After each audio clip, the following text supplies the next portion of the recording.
Welcome back to the podcast. Today I'm interviewing a friend of mine called Emma Disney. Emma works with young people who are so struggling with anxiety and depression and suicidal thoughts and suicidal tendencies. And she's an expert in mental and emotional health. She's a coach for young people, and she has a free app coming out to assist you guys who are just really stuck in a rut of anxiety and sadness and loneliness and isolation. I'd like you to stay tuned in, and I'd like you to give this podcast 10 minutes and listen to what she has to say. She is a beautiful human being, and she's worked for 20 years with young people and young adults overcome themselves and help themselves through the deepest and the darkest parts of themselves. And so this is a very different podcast for me. It's very important that we start helping younger people. There's a lot of assistance out there for adults, but for young adults and for teenagers who are really struggling being themselves in this world, this podcast is for you. I love you and I honor who you are in this world, and you're important and you're needed and you're wanted.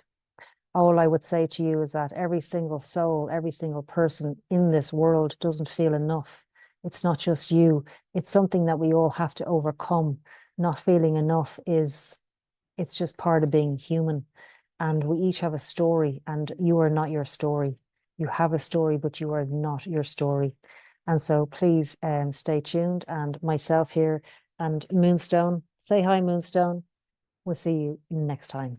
Until then, lots of love. And Emma Disney, thank you for being amazing. I love you. So welcome to the Biba frequency, Emma Disney. Thank you very much. So for everybody who is tuned in here today, Emma is a friend of mine, and she is how would you describe yourself actually? You tell us. I'm a psychotherapist, and I'd say right now I work as a personal emotional trainer, predominantly with young people. So I support young people to understand their emotions, to look at how they're thinking, and to create a healthier, safer space within their mind and their body. It's incredible. The work that you do is incredible because you're working with my daughter. So I know that, and I know you personally. And the reason why I wanted to take a completely different turn on interviewing people, I want to really help young people know that it's not them that is broken.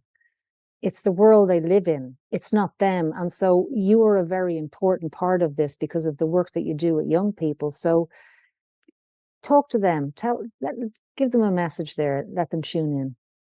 It's a really hard time to be a young person. There is so much going on in the world. There is so much uncertainty. They lived through COVID, which is incredibly unstable mentally and emotionally. It's a world where comparison is something they have to experience every single day. And this is all happening while they're meant to be deciding what A levels, what GCSEs, what career they want. And their brain isn't even fully formed. So we're asking young people to know who they are when they're not even, their brain is still in development. Their brain between 11 and 25 is growing, and at the same time it's being pruned.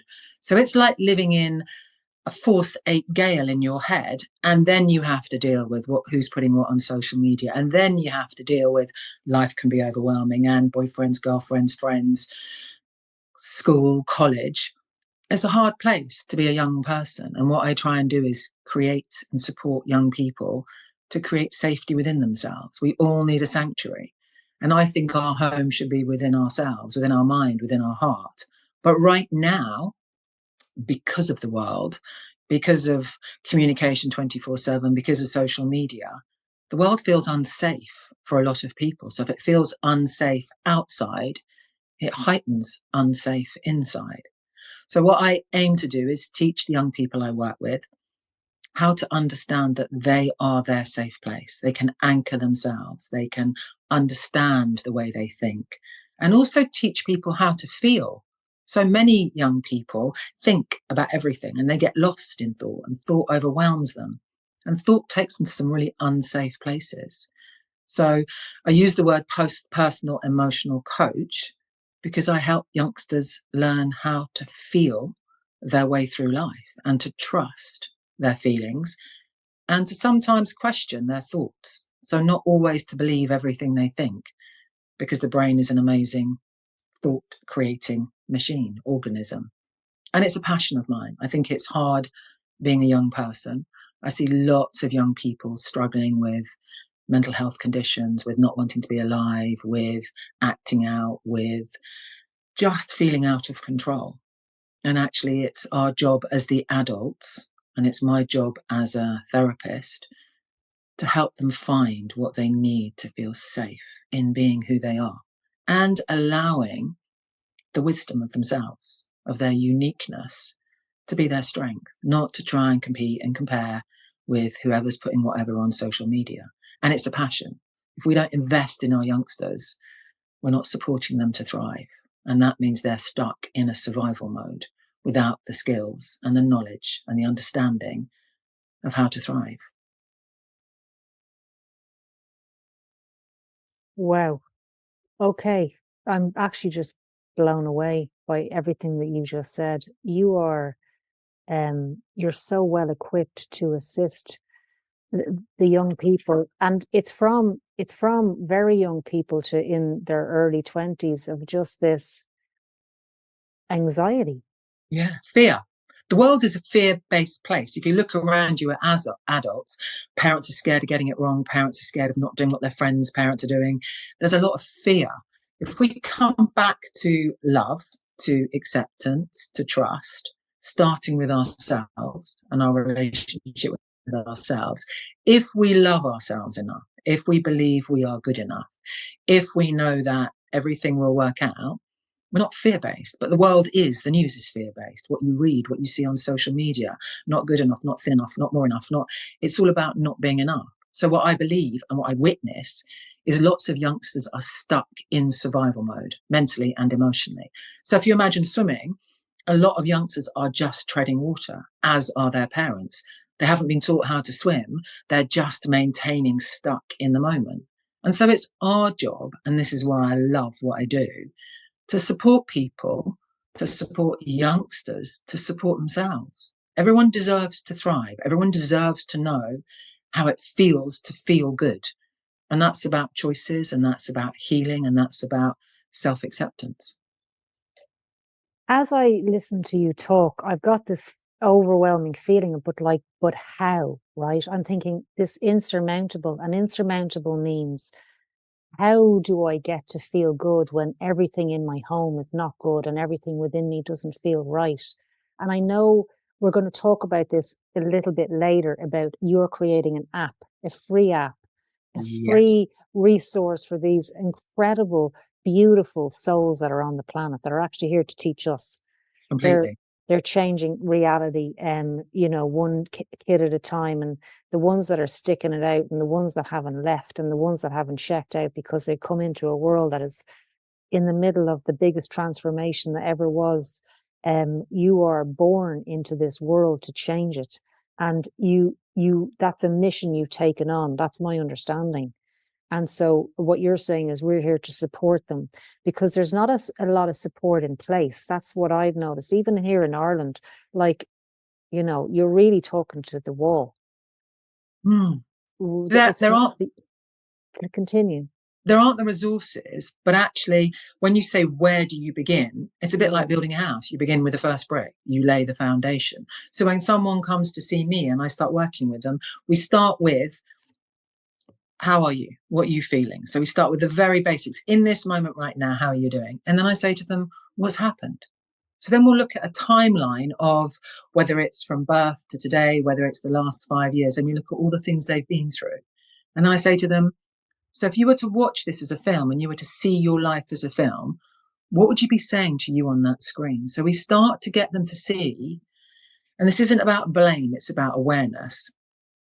The adults in your life may have been struggling, and the adults in your life may not have understood you. So you've experienced things and felt things that have changed the way you feel about yourself.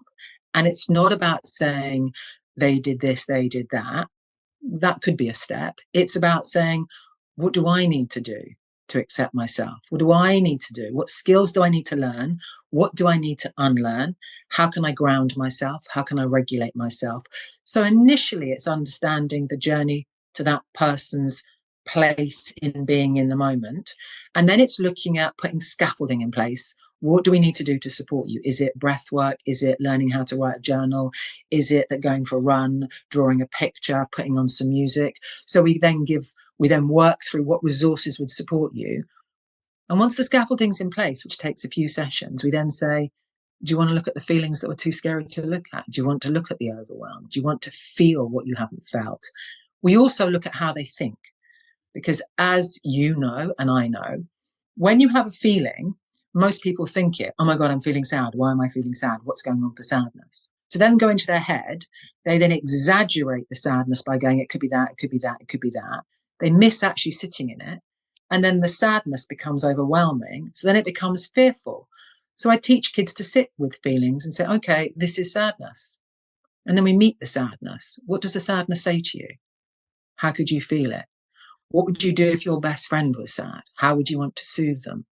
So we create skills and we give them resources to understand the world isn't a scary place, but if you're a boat in a foresight gale and you haven't got an anchor, you're going to capsize. How can we ground and anchor you to feel safer in yourself? So it's one step at a time. And it's not as overwhelming as it feels, because where they've been to come to therapy is more overwhelming than sitting in a safe place and saying how they are. And so when you're working with people, Emma Disney, by the way, second name, Your Biba. Disney. You came in with a good name. You picked that man to get that name because you knew you were going to be working with young people. So Emma Disney, I still can't get over that. It's just such a beautiful thing. Suicidal thoughts, suicidal tendencies, suicide attempts, gender disorientation, self-harm, anxiety, drug abuse, sex, having all of that stuff. Like, how, say if I'm 16 and I've tried to top myself a few times and I haven't quite done it because of the guilt, what would you say to me? I'd say, let's look at why you think life isn't worth living. Let's also understand that if you're feeling depressed, your brain changes. So when your brain changes, depression comes in and has a different voice. You're a burden. You're not worth it. So I say to them, when you have a cold, your nose gets blocked, you get a sore throat. When you have depression or you're exhausted from anxiety, your brain tells you you're too hard work. This is a burden. No one needs you. So I ask them not to listen to the voice and to find the inner wisdom. What would the wisest thing say to you? Or I ask them to think about their best friend. What would you say to your best friend if they said, I can't do it? And the one thing that I found, and I work with quite a few kids who have wanted to die and have read their suicide letters, is when you talk about it, when you make it unscary. So I hear life is too hard, you don't want to be here. Tell me about it. They will always find a way through. There will always be the suicide attempt, the suicide voice, the suicide thought is because the pain is too much. So, how can we lessen the pain to make life feel easier? And what I tend to do with kids that are doing that is I then call in their parents and say to the young person, right, we need to speak to your parents. We need to understand you need a full circle of support around you. You need a village right now to support you. I will check in daily. I will give them resources. I will ask them to reach out whenever they are struggling. They just need to know, yes, this is hard. Yes, the pain is overwhelming. But suicide is a permanent solution to a temporary problem. And they will get through this and they will learn skills through it.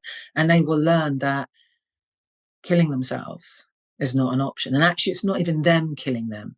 It's their mental health. It's the depression. It's the anxiety. They don't want to kill themselves. They don't want to live with pain. So whether it's drugs, whether it's alcohol, whether it's sex, whether it's self-harming, none of them are done just for attention. They are done because the pain is so hard. I don't know how to live with it. So I either don't want to be here or I'm going to act it out to show you. So there's a communication when they're cutting. They're not doing it.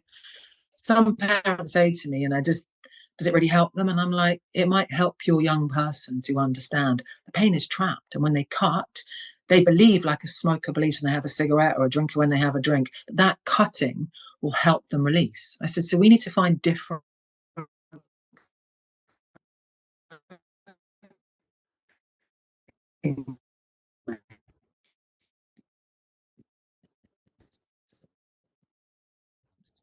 We need to help them find more resources, support their youngsters, not punish them for that succeeded. They're trying to stay in their body. And that, for me, is an incredible human being.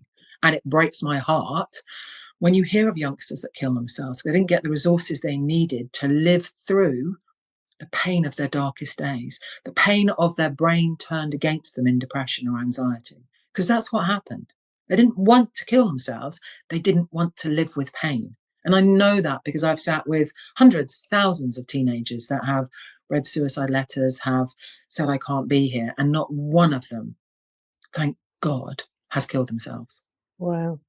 Emma Yeah, Disney. really, honestly, it is like an honor to sit with someone in their darkest moments and be able to just support themselves, be a safe place when their head is torture to be in. And I can't imagine my head turning to that degree, but it is about understanding the depression has taken over. The thoughts are not theirs. The thoughts are those of the mental health condition. So like if someone smokes, they get cancer, it's the smoking that's killed them. When someone kills themselves, they haven't done it to upset other people. In fact, they've usually, from what I understand, done it to not be a burden, to not be difficult. They've done it because the pain is so much, they can't live with themselves. So why would anyone else want to live with them? Sorry, it's just I wish it wasn't this way, but it is. And you've moved me because I didn't want to be here for 20 years, you know. So I understand them, you see. I understand when your mind tells you you don't want to be here. So it isn't the solution, because had I have left, had I have taken an overdose, let's say, and I would have missed all the beauty of just what life presented to me when I came out of the depression. And look where you are today. So you've used those dark days Yeah. to light up for other people, to help them find their way through their darkest days. And for me, everyone has different degrees of dark days. And as a human, if we all leant in and lit up the path for other people, youngsters wouldn't be killing themselves. That wouldn't be a coping mechanism. And it breaks my heart when I hear that another young person has decided life is too hard because they haven't got what they need, when depression has taken over. It breaks my heart that anyone that hasn't even experienced a life they could create has decided it's too hard. And we have to ask what has happened in their world, in this world, where it is a normal thing for youngsters to have suicidal thoughts. It's not normal. It shouldn't be normal. Why are kids stuck in survival mode? Why are kids stuck in survival mode? I think we live in a world where comparison, where expectations, where pressure, where competition, where there is so much pressure to be whatever that to be might be. There is so much social media that everybody else looks like they're doing really well. There are parents who are on their phones quite a lot and disconnected. Technology has an amazing, empowering use, and it also disconnects people from their true selves, from feeling grounded, from connection. So I think through a lot of technology being more normal in everyone's day, people are disconnecting from feeling, from being. I think we need almost a manual with how to use it to support us, because I do believe that is the root cause for both parents and children. And we can change it. It's about creating a relationship where technology supports us to thrive, not takes us down rabbit holes of fear and lost and overwhelm and not enough and comparison. All of those things make people feel not good enough. Yeah, that's the pandemic on the earth, the I'm not good enough. It's crap, because Really, you're absolutely perfect. well, you're unique. There's no Yeah. one else like you. So how can you be not good enough if you are the only person like you? It's like comparing, an elephant to a snake and going, the snake is an elephant. No, but it's amazing as a snake. It doesn't need to be an elephant. And I think because of, if you look around at what's happening in the world, there is so much materialism. So it's about what you've got, what you wear. Yes, enjoy clothes. Yes, enjoy whatever it is you need.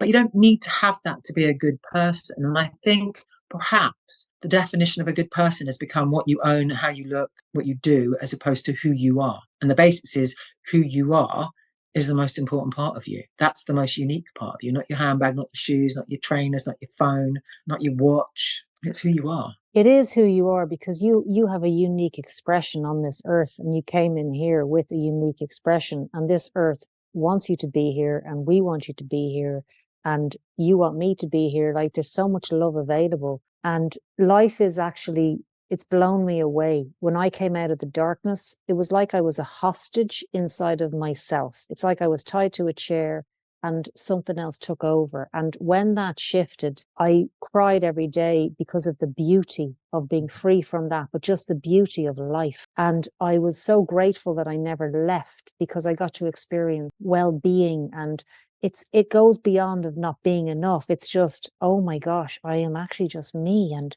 me is okay. So can I ask you a question? How did you negotiate your way out of the hostage situation? The hostage situation had me for a long time, and I took a lot of drugs in the beginning to alleviate the pressure of, it's like the volume of darkness was turned up, the volume of the isolation of to myself. I couldn't relate to other people.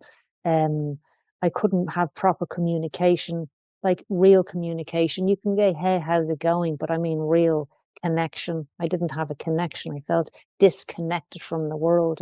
And what I did was I changed my life. I started yoga, and I started meditating, and I started looking at, what am I doing here really, and what is this place? And I started looking at myself as a soul and not just a person. And I started learning about things like that. And when I did the yoga, I hated yoga. I hated it, hated it, hated it. But when I was training my body, it took me out of my mind and into my body. And being in my body, I was able to be here with more ease. And I get up every morning and I would do these exercises, and I became a yoga teacher. Make me do it, because when you're a teacher, you have to be good and you have to do it. And I did that for 10 years. And eventually, one day I woke up and it just wasn't there. So I love the fact that you took time to connect to yourself when your head had been running the show. So instead of being head-led, you became heart-led through body practice. Yes, Emma, that's exactly what happened. And actually, it changed my life. And I hated it. I hated everyone had yoga mats and great bodies and flexible. And just my body was it was heavy. It was heavy. The heaviness in my mind was in my body.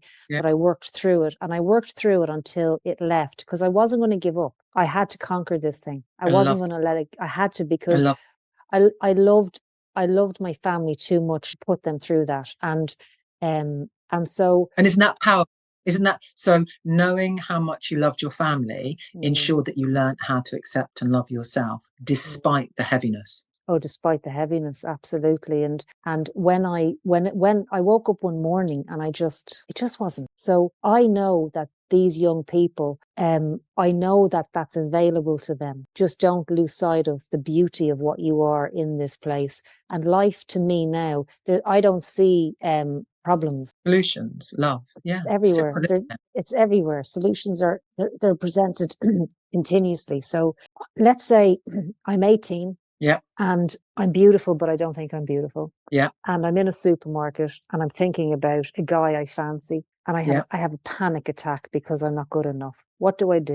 You stop if you can, or take yourself somewhere quieter. You then just put your hand on your heart, and perhaps in that moment, just breathe. Just look around, whether it is connecting with the breath, whether it is looking at the clouds outside. You just take a moment to get out of your head, like you did with your yoga. You drop away from the thoughts. So it's a practice. You put your hands on your heart and you go, right, just going to be here. I'm going to feel the feelings. And even when they're scary, the more you lean into them and sit with them, the more you watch the cloud, the more you hear the noise of the traffic outside, you take yourself out of your head.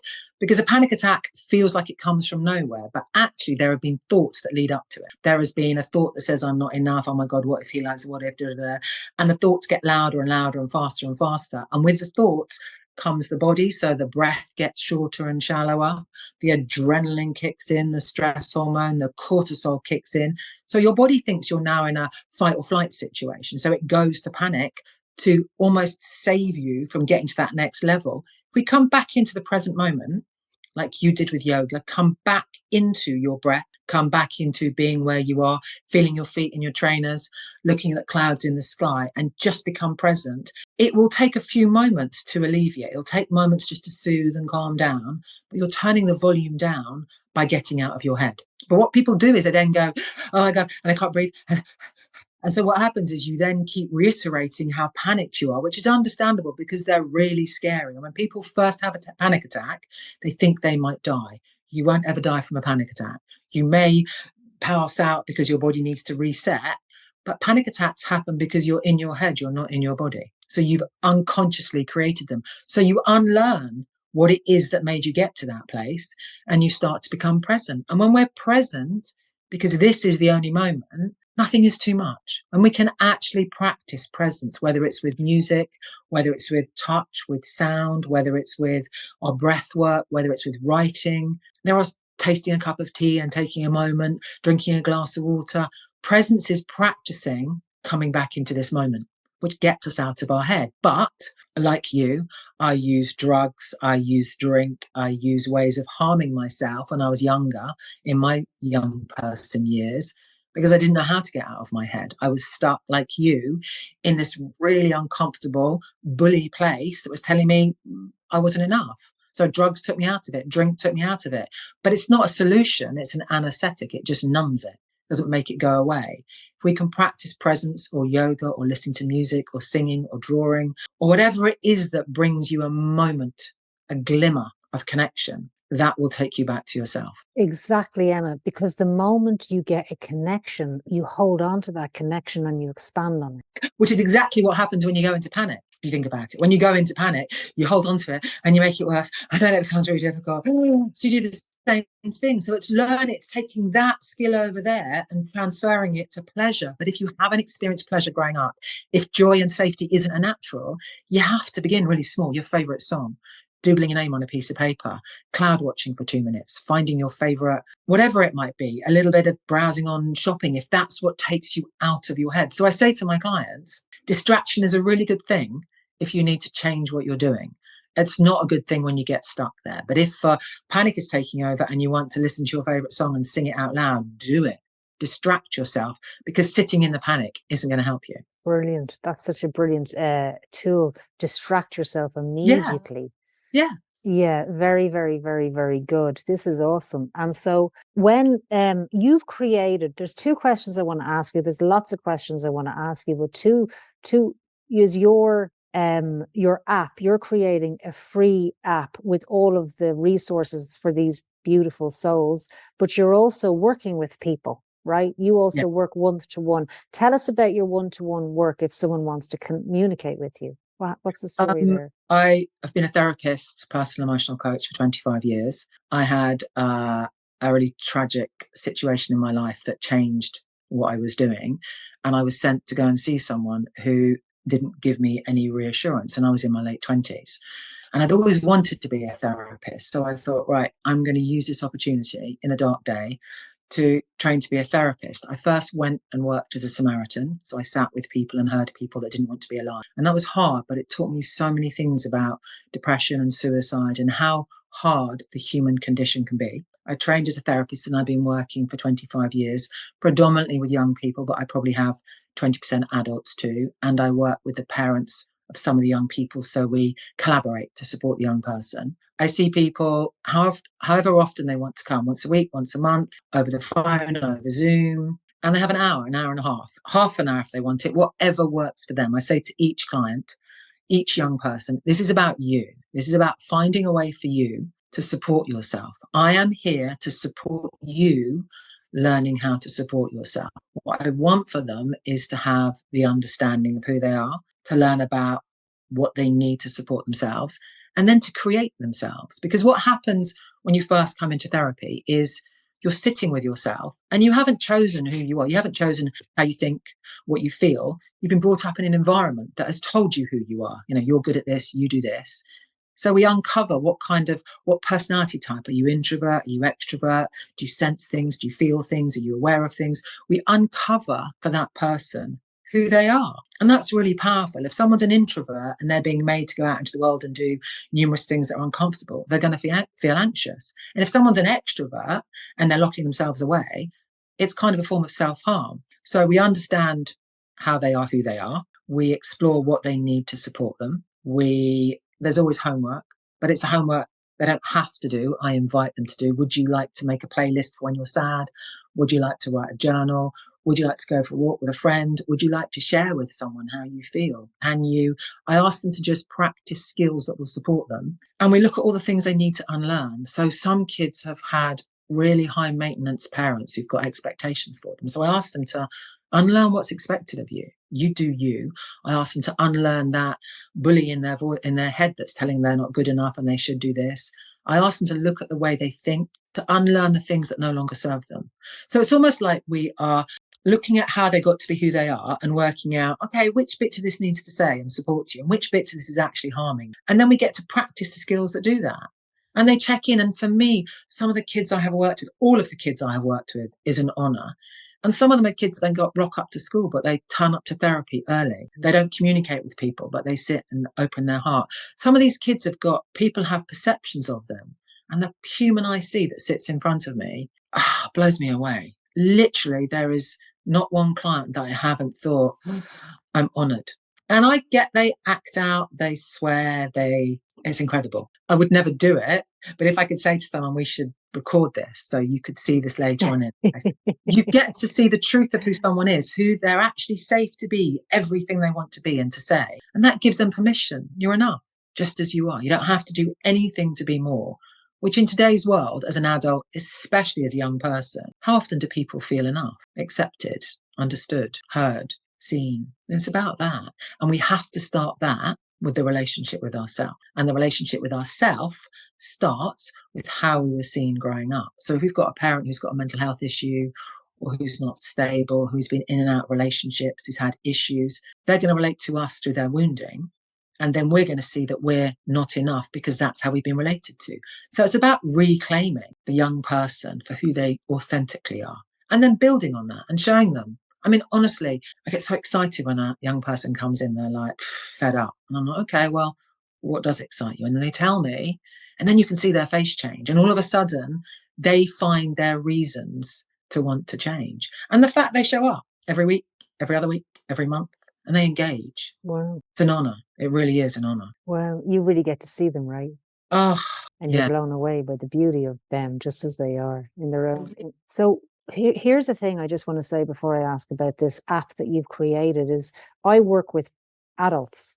Yeah. And the reason why I'm interviewing you and asking you to help is because a lot of men and women I work with come to me because they don't know how to relate to themselves and therefore they don't know how to relate to their kids. And I know for myself, and obviously you're the same, that I'm the one that has to change. I can't wait for my mum to change or my brother to change or my granny to change. I have to make the changes because I'm the one in this world looking at myself and I don't like what's happening. So I have to change. So you're teaching them how to change to be themselves. And when that happens, the people in your life will respond by making the changes they need to make.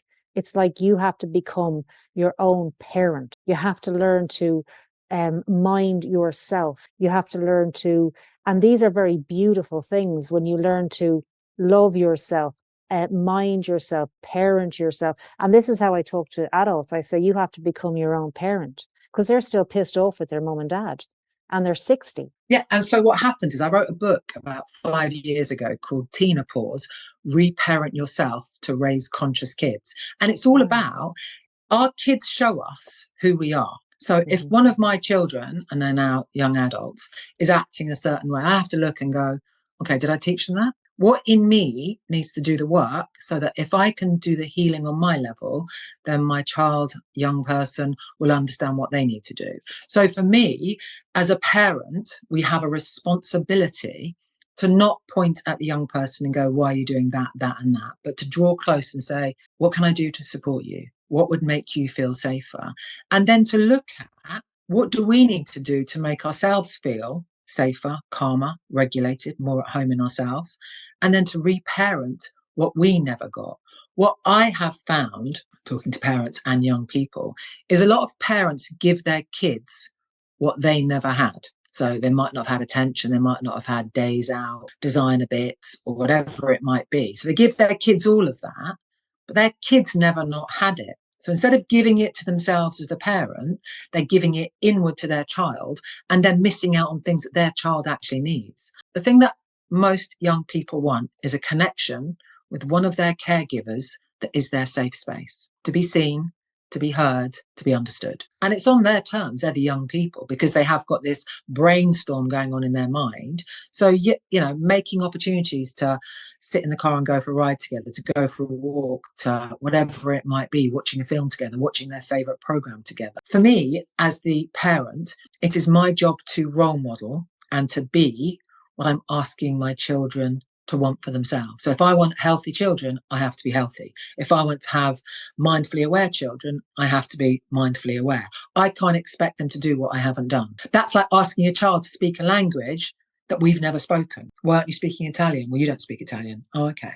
If we're asking children to be mentally and emotionally regulated, safe, and thriving, we have to be doing that to role model it. They learn their way of being initially from their parents and then from the peers around them. And if their connection to their parents doesn't feel safe enough, they're definitely going to find it with their peers and with drugs and with drink. So it is our responsibility. And even with drugs and drink, again, it's our job to communicate what that's about, what's good for them, what's not, to support them. And sex as well. And again, but if you respect, I have a client I'm working with now, and to get out of her head, she will sleep with lots of different young men. And we talked about it. And I said to her, if you had a box of chocolates, would you eat all of them in there? She was like, no. I said, right. So not everyone deserves to have time with you. I said, but what you're doing right now is giving everyone an option, because you don't respect and love your body. You're giving it away. And by giving it away, you're disliking yourself after. So you're shaming yourself after doing it. I said, sex is a connection. You choose how you do it, but you're doing it to harm yourself. You're not doing it to pleasure. And there is a big difference. And again, as women, as fathers, as parents, it's our job to communicate, not to tell them, but just to inform them, whether it is sex, drugs, drink, self-harm, feelings, thoughts. It's our job to share with them who we are, to be authentic, to be discerning in what we share. I shared with my kids when they were younger. We had a big conversation about drugs, about every kind of drug you would take. And I said to them, I'm not going to tell you not to take them or to take them, but be really aware of what they do and how they do it. And I said, and I've got experience of them. So I'm going to be really honest. And then it's up to you. If you loved yourself enough, would you want to numb yourself? Would you want to? And both my kids were like, all right, I get that. And the same with drink. Do you need to be drinking copious amounts to escape your head? Or can you learn to enjoy drink as a pleasure if that's what you want to do? So again, no judgment. But the minute we don't educate them, they'll find out for themselves. And the minute we put in too tight boundaries, they are going to rebel. That is their job. Yeah, the rebellion, of course it is. That's the response. But also with when you're dating, you don't have to have sex. You can say no.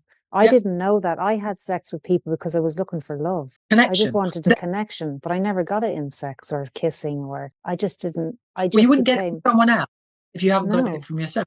I didn't know that. I didn't know that. Like, it took me till I was 21 when someone said, you don't have to sleep with everyone you date, you know. I was like, really? And she goes, no. I said, she goes, you don't. You can say no. I didn't know that. It takes a lot of courage and a lot of self-worth to know you can say no, even as an adult. And I've worked with people that go to me, oh, I'm not sure if I can say no to that. And I'm like, well, if you say yes to it, you're saying no to yourself. So you have a choice. Exactly. You're abandoning yourself. But if you've never been taught that, like all of these things we expect the young people to know, if they've never been taught it, how will they know it? If you've never been taught how to bake a cake, you can't suddenly bake a cake. If they've not been taught self-worth, understanding, self-respect to their body, the value of who they are, their uniqueness, how are they going to know those things? And it's no one's fault. The world is really fast. The world is so fast and people are so connected to being on their phone or computer or playing games that actually conversations that could be happening perhaps aren't happening enough. Lovely. So we're going to talk a little bit now about you've created a nap. I Not a nap where you sleep. Yeah, so No. tell me, let's go into this. This is the solution. So tell me about the app, and then I'm going to ask you some questions about this. Okay.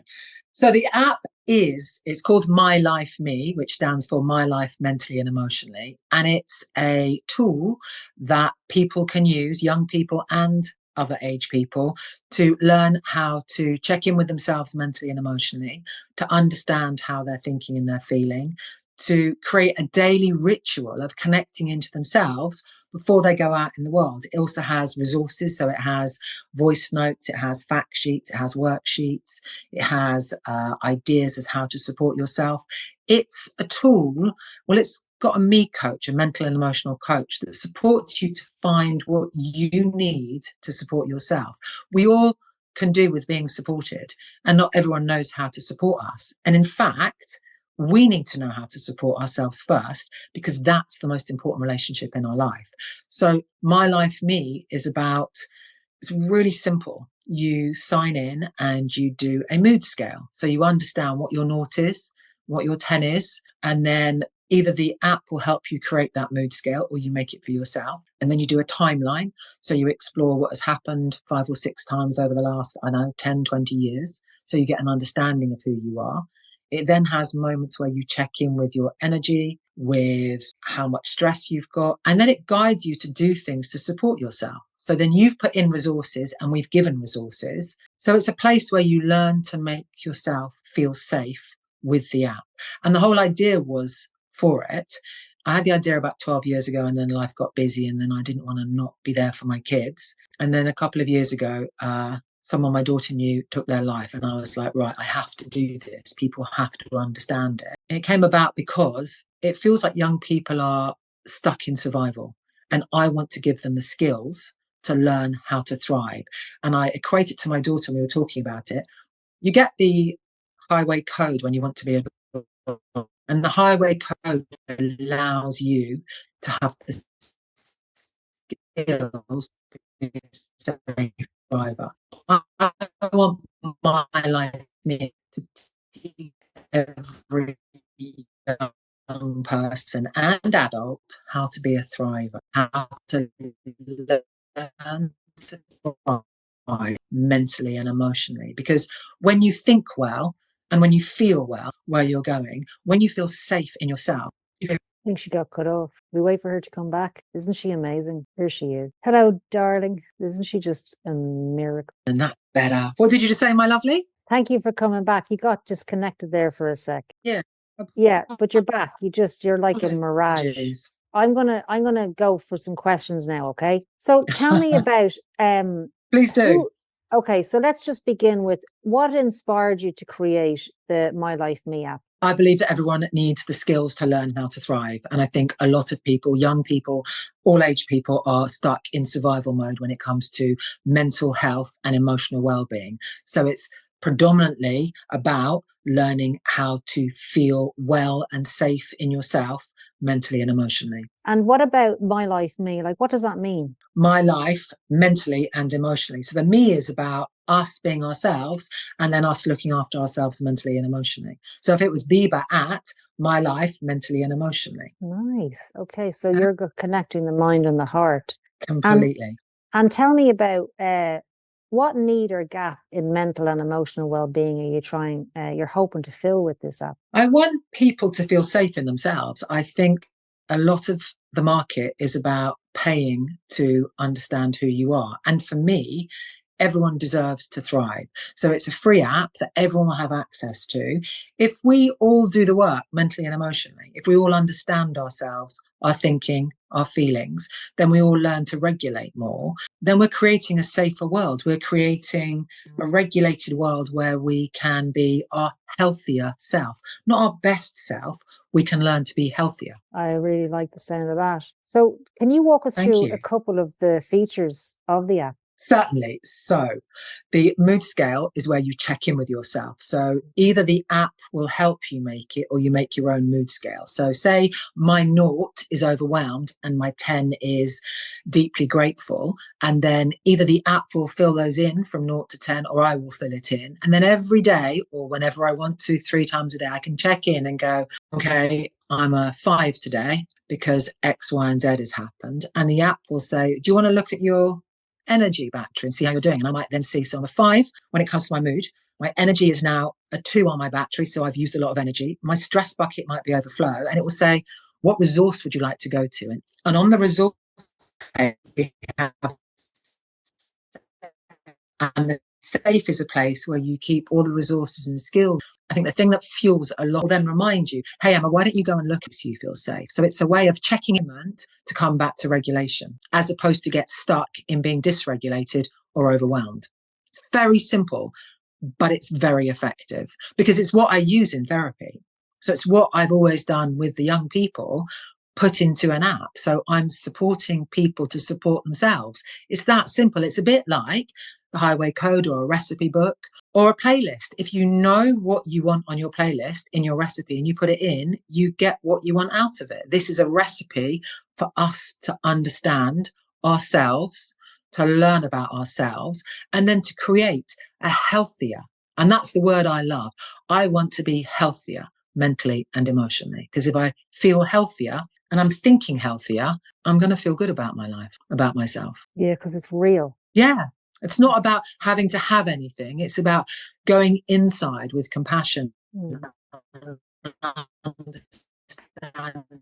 accepting and learning about myself. This is wonderful because you keep bringing it back to what's real. What's real is like who you are and what's happening with you, not what's happening in the world. What's real is yourself in this moment. And so, yeah, and tell also, me, so continue. Yeah, the relationship we have with ourselves is the most important relationship. And yet, when we look at young people, when we look at we look outside of ourselves to get regulated, to get calm. We look out, if I do that, if I get that, if I buy that, if I'm there, if I'm being seen to be there. When we come back to, oh, I know I can pick up a book, I can listen to music, I can do some breath work. We then have a relationship that we manage with ourselves about acceptance. Tell me about what role does somatic work or nervous system regulation play in this app? We've put in some voice notes. So there's about 20 or 30 different voice notes where someone can hear me talking about, it's not hypnosis, it's like a gentle reminder of teaching you to understand that when you breathe, when you connect to the earth, when you slow down in a moment, you allow your nervous system to be soothed. And by doing that, by regulating your nervous system, you're creating calm inside. It's a bit like if you're on a running machine and you get too fast, you fall off it. If you're in a car and you use the accelerator too much while you're staying, you overuse the engine. Our nervous system is constantly on unless we choose to soothe it. And if we're never taught how to regulate, we're constantly in overdrive and overwhelm and too busy and too much. So we've got voice notes, worksheets, and we've got information sheets about, so you could listen to a voice note and then next to the voice note, it'll have a information sheet about your nervous system, really simple one about your nervous system, about what you can do.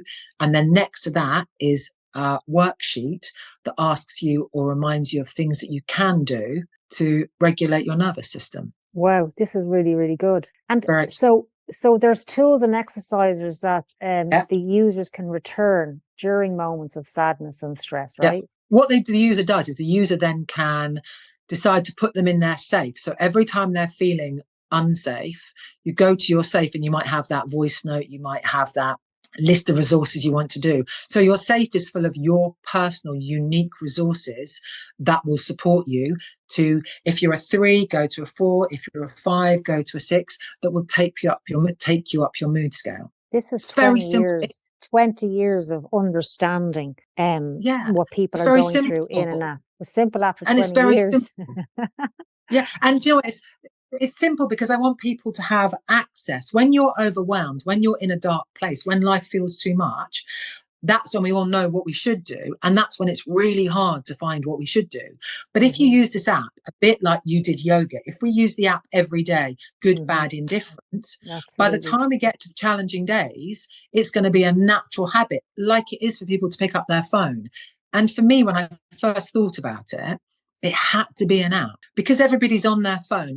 I wanted to use the phone to bring back regulation by actually it being a part of the daily process. So now technology then supports you to come back to yourself. Well, you're a bit of a wizard, really, aren't you? Bit of a Tell me geek. something. A bit of a definitely a geek. We know that, but you're definitely a wizard. You're a wizardry geek. Thank you. What's the journey like for someone using the app regularly? So they check in daily, they make a habit of just doing this every day, like self-care. It's an act of self-love. It's just sit down and get on this app.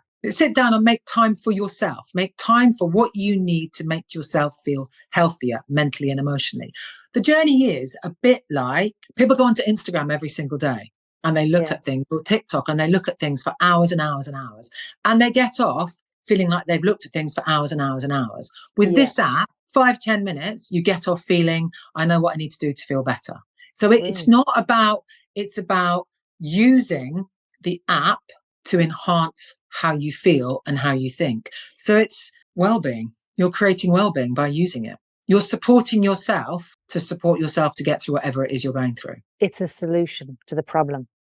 It's a resolution. Oh, a resolution, even better. You think about it, it's more than a solution because it resolves how you've been thinking and how you've been feeling by learning what it is that you will need different things to me when your brain's going busy. You will feel different ways to me. So it allows you to create a bespoke elements of the app for you that support you to well-being. Is there a set? Because I know if I was going to, if I was in that darkness again, if I was to rewind and I just needed to hear your voice. Do you have a video of yourself saying, "Hey, listen, it's okay, it's okay"? I have Voice notes. I think a nice little vid just to say it's okay, just to see your face, kind of visual, like just I'm a not little everyone. vid. I hear you, and maybe that's something we'll add in the next level. At the moment, what I've done is I've done voice notes like "You've got this." Right. I've done voice notes of "You can get through this," grow through what you go through. So I've done voice notes that range from confidence through to "You're okay, you have got this." Wow, this is Just because. incredible. Thank you. Just because we all need to have, it's like the Me Coach is a mental and emotional coach, and it's teaching you how to have your own back. I want this app to teach each person to know, I've got it, I've got myself, I've got this. Okay, so how does your app differ from other mental health apps? It's free, so everyone has access to it. It's very, very simple, very, very simple. It teaches you how to support yourself. So there will be a time when you can use it continuously, and there will be a time when you've learnt more about yourself. And as you continue to grow, it will continue to grow with you. So whether it's a young person in your 20s and confused, it's an emotional trainer, it's an emotional coach. How's it different? I haven't looked at the differences. I don't want to compare it. I want it to be what it is. And there's a place in the market for everybody's apps. And I believe that mine, because I've worked with young people, is very simple, very supportive, and does what it says it's going to do. Okay, very good. And thank you. I have a lot of questions here, but I want to just know a little bit about, was there a personal turning point that made this project feel necessary to you? Sitting with kids on a regular basis and see them suffer. And then there were 2 kids locally that I heard about that had taken their lives. There was a young 14-year-old boy and there was an 18-year-old girl. And when I heard about that, I got frustrated with myself and thought, you know what, you have all this experience, 25 years of sitting with young people. It was almost like a moment of, how dare you not share that? So for me, it feels like it's really important to share the knowledge so that kids aren't killing themselves. Mental health isn't killing kids. Feelings aren't killing kids. Yeah, that was the moment. I heard about this girl that had taken her life, and I went and watched my daughter who was sitting watching TV and just thought, everyone needs to know how to thrive, and Wow. Kids are stuck in survival. And that was the pivotal. So then I took myself back to therapy to work through my stuff. And then I'm bringing this to life. Incredible. And what's next for My Life Me? Well, it's being beta tested from next Saturday. And there'll be 6 weeks of that. And then we'll launch it in August, September. And then we'll just see. I want it to continually evolve. I'd like to work with collaborators. I'd love other people. I'd love it to be in schools. I'd love it to be something that everybody uses. I don't know. I think there's probably ways of working with adults and parents at some point. But at the moment, the most important thing is getting it out there so that young people, all people, have the resources to support themselves, especially through hard times, but learn the skills through easy times. Sorry, my cat, which is my best friend, by the way, is just can't believe I'm talking to you for so long and not loving him. Listen, look at this. Pets help, don't Once they? again, yeah, Pets help you connect, you completely. know, Really animals. important. Really Like, important. yeah, actually, like animals, all animals are there to teach us to connect to ourselves. They Completely. force us Because it's, because you're in the present moment with them. yeah, and it's unconditional. Do you love me unconditionally? Not necessarily now. If I don't feed him, he gets the Humpty Dumpties. I love that. When you were working with my daughter, and not to disclose anything about that, she did say to me, she said, what I noticed, Mum, was when Emma was talking to me, because my daughter was with the anxiety, and as her mum, there's only so much a mum can do. You need an actual outsider to help.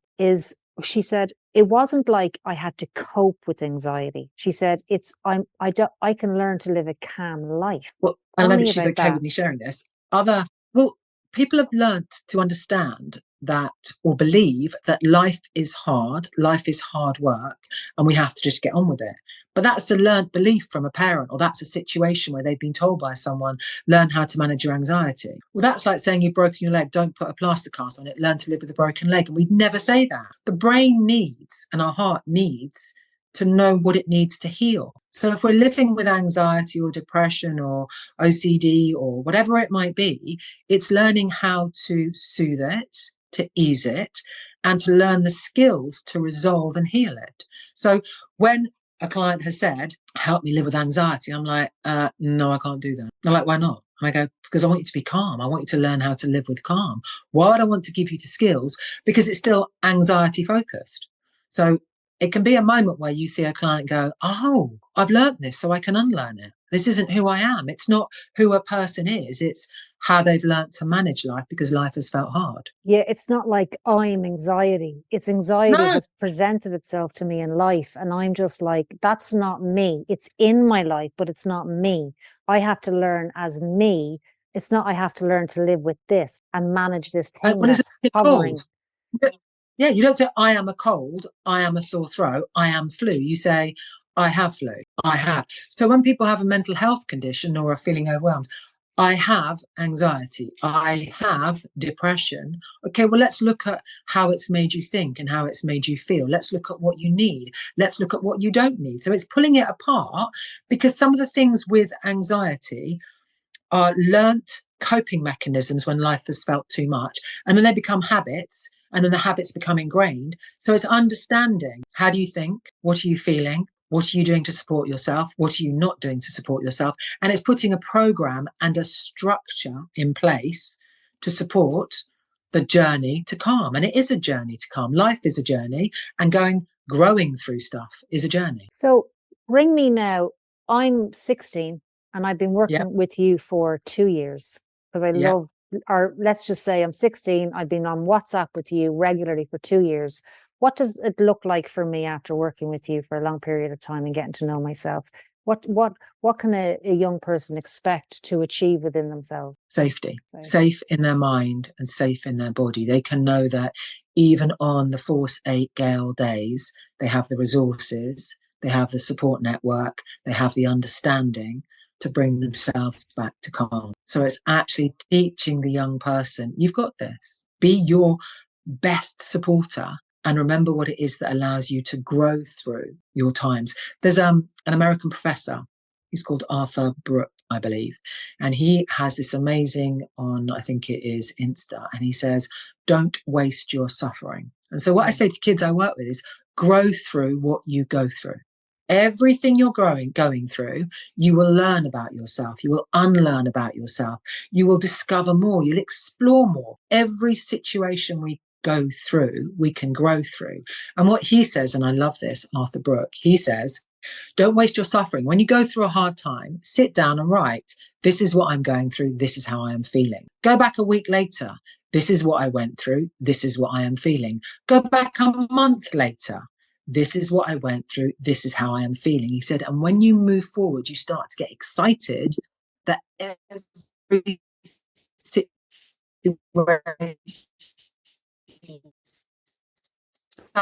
also brings you knowledge, understanding. For me, it's the phrase someone for a long time. They will understand that they know what they need to navigate. Adults are no different. It's learning the skills and learning we all need different things to get through difficult times, to grow through them. And if we grow through them, we become more authentic. Gone again.